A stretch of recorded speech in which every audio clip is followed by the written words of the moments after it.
Bismillahirrahmanirrahim. Assalamualaikum warahmatullahi wabarakatuh.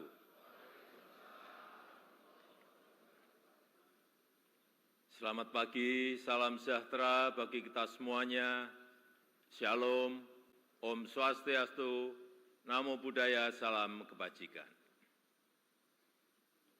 Yang saya hormati Wakil Presiden Republik Indonesia, Bapak Profesor Dr. Kiai Haji Ma'ruf Amin, beserta Ibu Hajah Wuri Ma'ruf Amin. Yang saya hormati Ketua, para Wakil Ketua, dan para anggota Majelis Permusyawaratan Rakyat Republik Indonesia. Yang saya hormati Ketua, para Wakil Ketua, dan para anggota Dewan Perwakilan Rakyat Republik Indonesia. Yang saya hormati Ketua, para Wakil Ketua, dan para anggota Dewan Perwakilan Daerah Republik Indonesia. Yang saya hormati Ketua, para Wakil Ketua, dan para anggota lembaga-lembaga negara.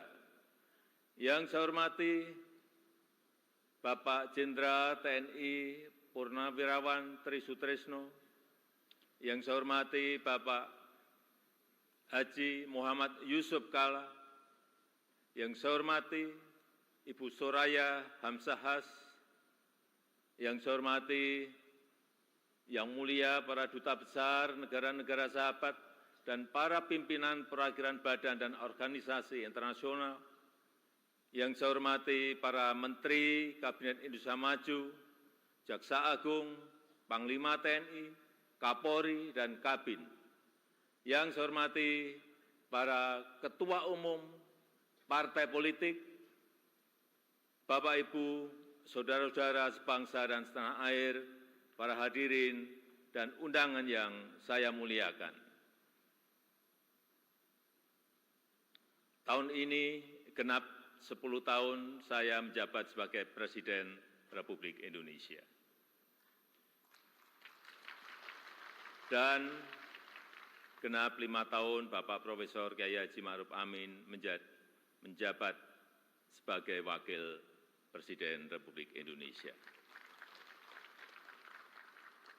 Sebuah tanggung jawab dan kepercayaan besar yang tidak pernah kami bayangkan sebelumnya.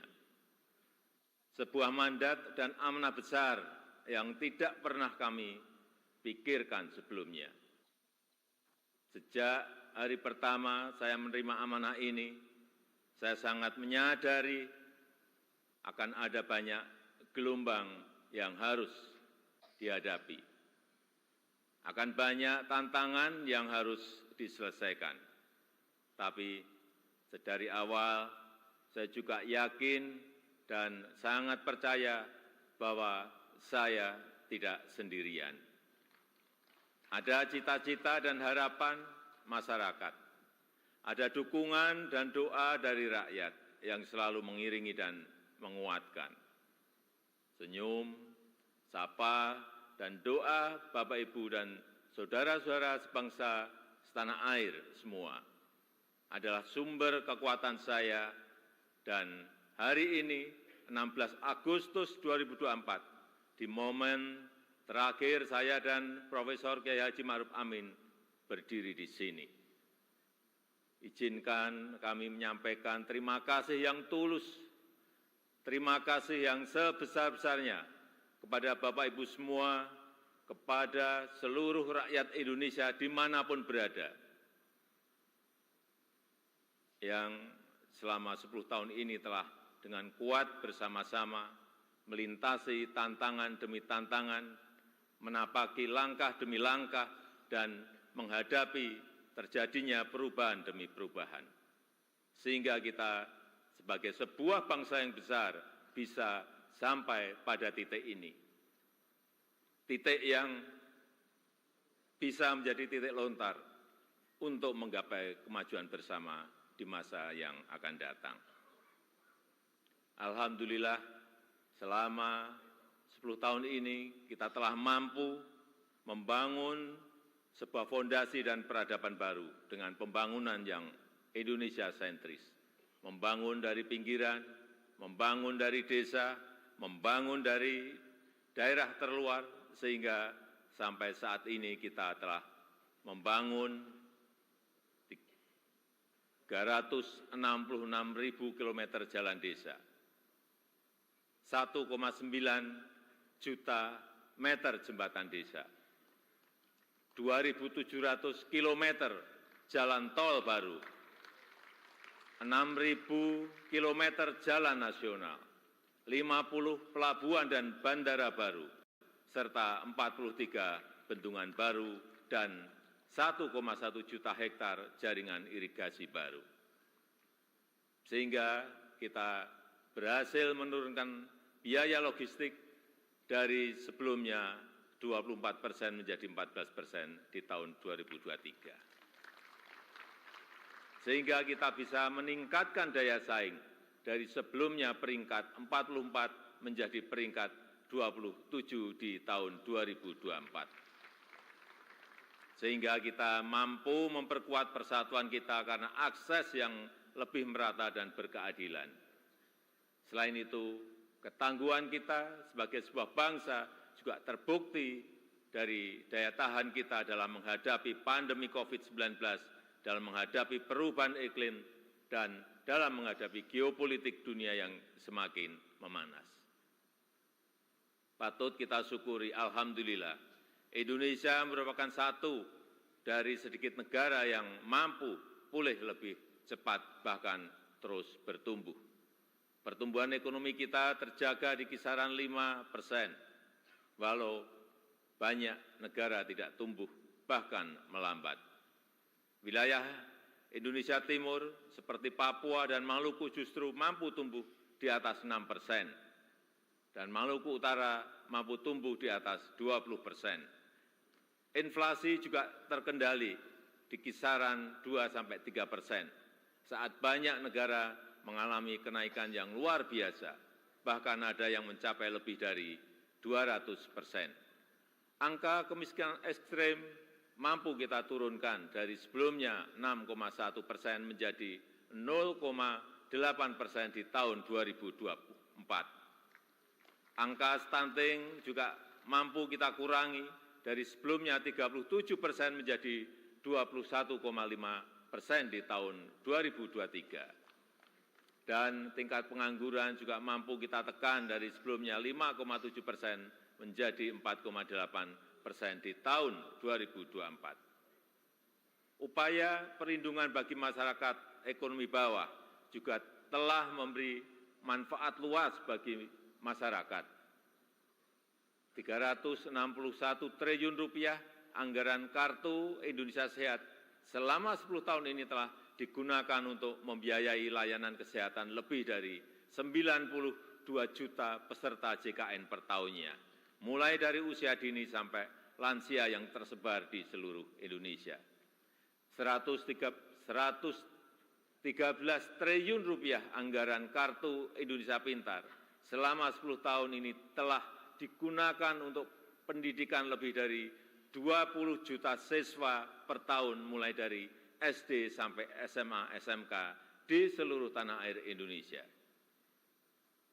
225 triliun rupiah anggaran program Keluarga Harapan selama 10 tahun telah dimanfaatkan untuk meningkatkan ekonomi sekitar 10 juta keluarga kurang mampu per tahunnya.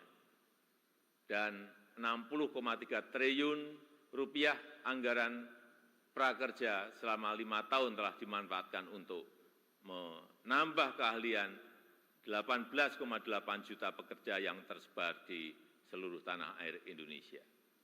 Ini adalah pembangunan yang kita cita-citakan bersama, pembangunan yang menyentuh semua lapisan masyarakat, pembangunan yang memberi dampak bagi masyarakat luas, dan pembangunan yang membuka peluang untuk tumbuh bersama-sama. Bapak, Ibu, saudara-saudara sebangsa dan setanah air, di sisi lain kita juga telah mengambil langkah besar untuk meningkatkan produktivitas dan nilai tambah dengan tidak lagi mengekspor bahan mentah, tapi mengolahnya dulu di dalam negeri. Walau banyak negara lain yang menggugat, menentang, bahkan berusaha menggagalkan, tapi kita sebagai sebuah bangsa yang berdaulat, sebagai bangsa yang besar, kita tidak goyah bahkan terus maju untuk melangkah. Dimulai dari nikel, boksit, dan tembaga yang akan dilanjutkan dengan timah, serta sektor potensial lainnya seperti perkebunan, pertanian, dan kelautan. Alhamdulillah, sampai saat ini telah terbangun smelter dan industri pengolahan untuk nikel, boksit, dan tembaga yang membuka lebih dari 200.000 lapangan kerja dan meningkatkan pendapatan negara, lebih dari 158 triliun rupiah selama 8 tahun ini. Kita ingin kekayaan yang ada di negeri ini, anugerah Allah Subhanahu wa Ta'ala untuk negeri ini dapat dikelola sebesar-besarnya untuk kepentingan rakyat, dapat dimanfaatkan semaksimalnya untuk kesejahteraan rakyat. Oleh sebab itu, kita juga telah mengambil aset kita kembali yang selama puluhan tahun dikelola oleh pihak asing, yang selama puluhan tahun diambil manfaat besarnya oleh pihak asing, seperti Freeport, Blok Rokan, dan Newmont. Alhamdulillah, semuanya itu bisa kita ambil alih kembali. Selain itu, di saat dunia mulai mengarahkan masa depannya ke ekonomi hijau, Indonesia juga tidak ingin kehilangan momentum ini, karena Indonesia memiliki potensi besar di sektor energi hijau, yaitu sekitar kurang lebih 3.600 gigawatt, baik dari energi air, angin, matahari, panas bumi, gelombang laut, dan bioenergi. Sehingga kita terus konsisten mengambil bagian dalam langkah dunia melakukan transisi energi secara hati-hati dan bertahap, karena transisi energi yang ingin kita wujudkan adalah transisi energi yang berkeadilan, yang terjangkau dan mudah diakses bagi masyarakat. Di sektor teknologi dan digitalisasi, kita juga patut bersyukur untuk pertama kalinya kita memiliki INA Digital, sebuah digitalisasi layanan pemerintah yang terintegrasi untuk mempercepat dan mempermudah layanan bagi masyarakat. Cakupan elektrifikasi terus kita perluas hingga mencapai 99% di tahun 2024 tahun ini. Demikian juga dengan cakupan internet yang terus kita tingkatkan hingga mencapai 79% di tahun 2024. Ini akan menjadi ekosistem yang baik untuk mendorong digitalisasi UMKM dan pengembangan startup Indonesia, sehingga akan melahirkan semakin banyak entrepreneur muda yang berkualitas di negeri ini. Dukungan produk dalam negeri juga kita berikan perhatian khusus dengan memprioritaskan belanja APBN, APBD, dan BUMN untuk produk-produk dalam negeri. Karena kita ingin apa yang berasal dari rakyat dapat kembali ke rakyat dan bermanfaat maksimal untuk rakyat. Di bidang hukum, kita juga patut bersyukur setelah 79 tahun merdeka, akhirnya kita memiliki Kitab Undang-Undang Hukum Pidana yang baru.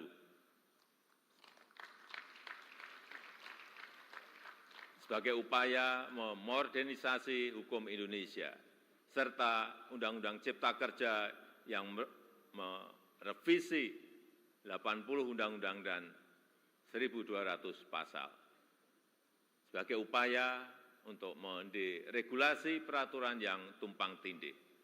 Kita juga sudah memiliki undang-undang tindak pidana kekerasan seksual untuk memberikan perlindungan yang nyata, yang kuat, terutama bagi perempuan dan anak-anak. Bapak, Ibu, dan saudara-saudara sekalian sebangsa dan setanah air, ini adalah hasil kerja keras kita bersama. Ini adalah fondasi besar kita bersama. Ini adalah bukti bahwa persatuan kita, bahwa kerukunan kita, bahwa kerja keras dan kegotong royongan kita dapat membawa Indonesia melompat lebih tinggi lagi. Oleh sebab itu, saya sangat menghargai, sangat mengapresiasi dukungan dan kerjasama seluruh lembaga negara dalam menopang lompatan kemajuan Indonesia. Mulai dari MPR RI yang telah berperan aktif memperkokoh ideologi negara, memperdalam rencana penyusunan pokok-pokok haluan negara dan menjaga silaturahmi antar tokoh-tokoh bangsa.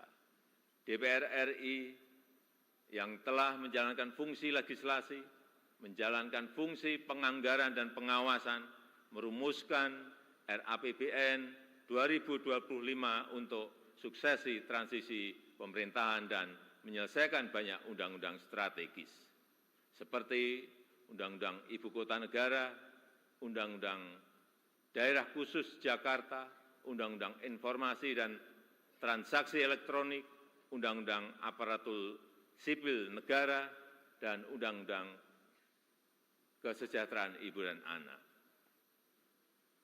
DPD RI yang terus mengawal kemandirian daerah otonom, menginisiasi inisiatif rancangan legislasi, melakukan pengawasan pelaksanaan undang-undang dan perda, serta memberi perhatian khusus terkait agraria dan pangan.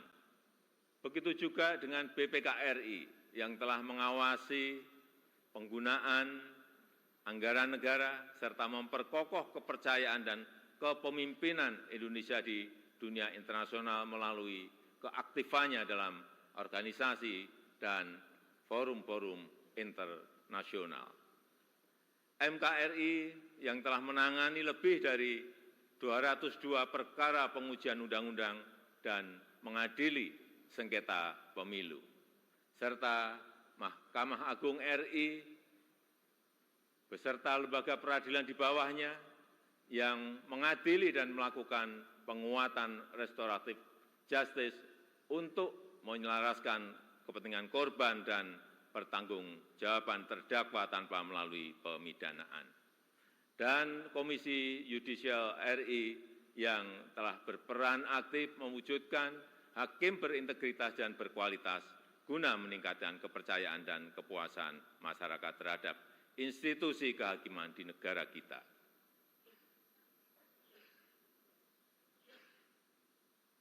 Bapak, Ibu, saudara-saudara sebangsa dan setanah air,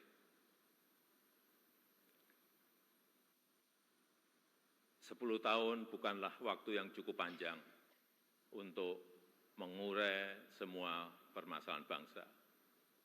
Saya sangat menyadari bahwa sebagai pribadi yang jauh dari kata sempurna, sebagai insan yang tumbuh dalam keterbatasan, dan sebagai manusia yang jauh dari kata istimewa, sangat mungkin ada yang luput dari pandangan saya. Sangat mungkin ada celah dari langkah-langkah yang saya ambil. Dan sangat mungkin banyak kealpaan dalam diri saya. Oleh sebab itu, di penghujung masa jabatan ini, izinkan saya menyampaikan suara nurani terdalam kepada Bapak, Ibu, dan saudara-saudara sebangsa setanah air, kepada seluruh rakyat Indonesia, tidak terkecuali satupun. Saya dan Profesor Kiai Haji Ma'ruf Amin mohon maaf untuk setiap hati yang mungkin kecewa, untuk setiap harapan yang mungkin belum bisa terwujud, untuk setiap cita-cita yang mungkin belum bisa tergapai. Sekali lagi kami mohon maaf. Kami mohon maaf.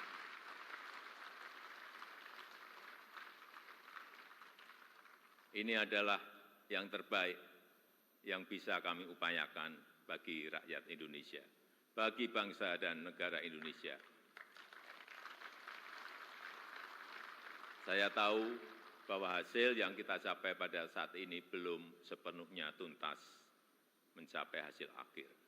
Belum sepenuhnya sesuai dengan harapan dan keinginan Bapak Ibu semua. Namun, saya yakin dan percaya dengan persatuan dan kerjasama kita, dengan keberlanjutan yang terjaga, Indonesia sebagai negara yang kuat dan berdaulat akan mampu melompat dan menggapai cita-cita Indonesia Emas di tahun 2045.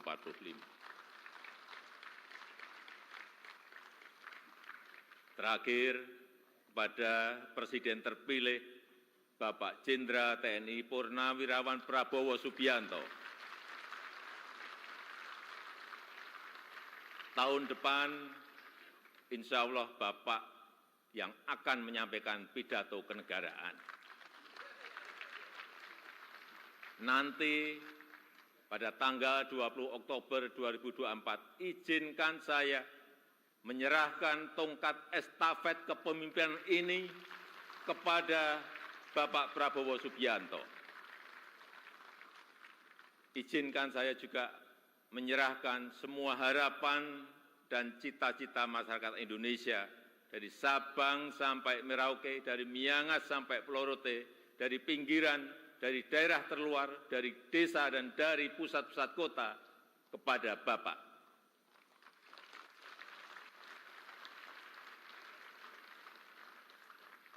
Semoga Allah SWT, Tuhan yang Maha Kuasa, senantiasa memberikan petunjuk dan kemudahan bagi bangsa Indonesia dalam kepemimpinan Presiden Prabowo Subianto pada pemerintahan periode mendatang. Dirgahayu Republik Indonesia, Dirgahayu Negeri Pancasila, merdeka! Merdeka! Merdeka! Terima kasih. Wassalamualaikum warahmatullahi wabarakatuh. Om Santi Santi Santi Om. Namo Buddhaya. Salam kebajikan. Terima kasih.